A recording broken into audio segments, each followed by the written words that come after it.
আসসালামু আলাইকুম, সবাই কেমন আছেন? আশা করি ভালো আছেন, ভালো থাকেন, সুখে থাকেন এই কামনা করি। আজকে লঞ্চ দিয়ে ভৈরব আশুগঞ্জ যাওয়ার সময় একটি ছোট ভিডিও করলাম। দেখুন, লঞ্চের ভিতরে বসে আছি। আমাদের এই দেশ নদীমাতৃক দেশ।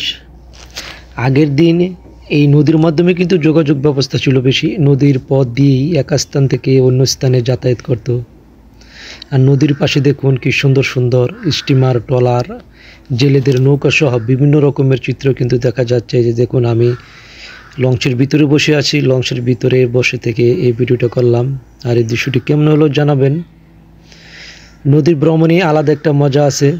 বিভিন্ন ধরনের আবহাওয়া, মাঝে মধ্যে গরম, মাঝে মধ্যে ঠান্ডা আবহাওয়া দেখা যায়। নদী ভ্রমণে কিন্তু ভয়ও লাগে, কারণ আমরা তো নদীতে বেশি চলাচল করি নেই, কারণ আমাদের অঞ্চলে নদী একটু কম। ভয়টার কারণ হলো, যদি বাতাস ওঠে তাহলে নদীর উতাল পাতাল ঢেউ নৌকা দুলতে থাকে, আর মনে হয় যদি ডুবে যায়। কারণ আমরাতে নৌকাতে না, আমরা হচ্ছে লঞ্চ দিয়ে নবীনগর থেকে ভৈরব যাওয়ার যে ভিডিও চিত্র।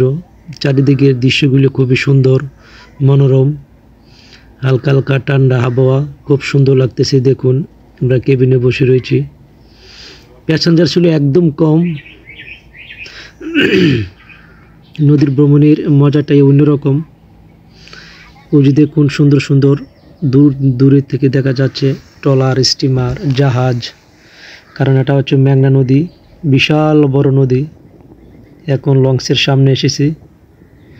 আর এই যে দেখুন, দূর দূরান্তে কত বড় মেঘনা নদী। আসলে দেখলে, কারণ আমাদের এলাকায় কিন্তু নদী নেই, দেখলে হঠাৎ মনে একটা ভয় জাগে। এখন লঞ্চের বারিন্দা দিয়ে হাঁটতেছি। এই যে দেখুন, এক মুরব্বী বসা রয়েছে লঞ্চের পিছে। এখানে লেখা রয়েছে নামাজের স্থান, নামাজ কায়েম করুন। এই যে এটা হচ্ছে লঞ্চের পিছনের দিক। আজকের আবহাওয়াটা অনেকটা শুষ্ক, হালকা হালকা ঠান্ডা বাতাস। এই যে দেখুন, একটা লঞ্চ ট্রলার দিয়ে, দেখুন শত শত লোক ট্রলার দিয়ে যাচ্ছে। কি সুন্দর দৃশ্য। আসলে এই দৃশ্যগুলো দেখলে মন জুড়িয়ে যায়। এই দৃশ্যগুলো শুধু নদীতেই দেখা যায়। আর এইদিকে আর একটা লঞ্চ ছেড়ে যাচ্ছে, দেখেন ছোট ছোট লঞ্চ। আমাদের লঞ্চটা একটি টার্মিনালে কিছু প্যাসেঞ্জার নিবে। আর ওই দিকে দেখুন আর একটা লঞ্চ যাচ্ছে। কি সুন্দর। আসলে এই দৃশ্যগুলো, আসলে মনোরম দৃশ্যগুলো খুব ভালো লাগে। প্রচুর রোদ্রের কারণে কিছু দেখা যাচ্ছে না। আর এদিকে ছোট ছোট ডিঙ্গি নৌকা। ভিডিওটি কেমন হলো জানাবেন। এইদিকে দেখুন প্যাসেঞ্জার এবং যারা ওই যে বোট, সিদ্ধ বোট মানে হকার বলে, ওঠার জন্য, লঞ্চে ওঠার জন্য তারা প্রস্তুতি নিচ্ছে। আগে যারা প্যাসেঞ্জার নামবে, তারা নামার পর তারা উঠবে। আর ওই যে দেখুন, নদীর দূরান্তে নৌকা, লঞ্চ দেখা যাচ্ছে। এই যে দেখুন, লঞ্চ টার্মিনালটা একদম শুকনো জায়গায়। আর বাইকে বললাম 10 টাকার বোট দেওয়ার জন্য। নেবে দেখুন কি সুন্দর করে বোটটা বানাচ্ছে। ঘুমনি বোট বলে এগুলোকে। 10 টাকার বোট দিতে বললাম, দেখুন বোট দিচ্ছে। এখন বোটগুলো খাবো। আসলে বোটগুলো অনেক স্বাদ হবে আশা করি। আর একটি ট্রলার যাচ্ছে, কি সুন্দর ট্রলার।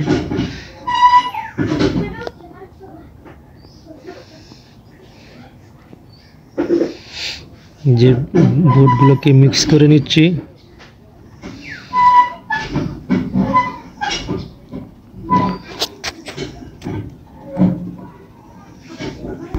বুটগুলো আসলে অনেক টেস্ট, স্বাদ, ওয়াল্লাই অনেক স্বাদ, অনেক টেস্ট, মজা। আর এগুলো কিন্তু লঞ্চে বাহিরে প্রায়খানি মিলে। কি সুন্দর। আসলে যেমন বুটটা দেখছি খুব পরিষ্কার, খাইতে তেমন ভালো লাগতেছে। আর কথাবার্তা বললে ক্ষমার চোখে দেখবেন, প্রচণ্ড রোদ। আর সবাই ভালো থাকেন, সুস্থ থাকেন এই কামনায়। আর ভিডিওটি দেখার জন্য, অন্যদেরকে দেখার জন্য সুযোগ করে দিতে পারেন একটি শেয়ারের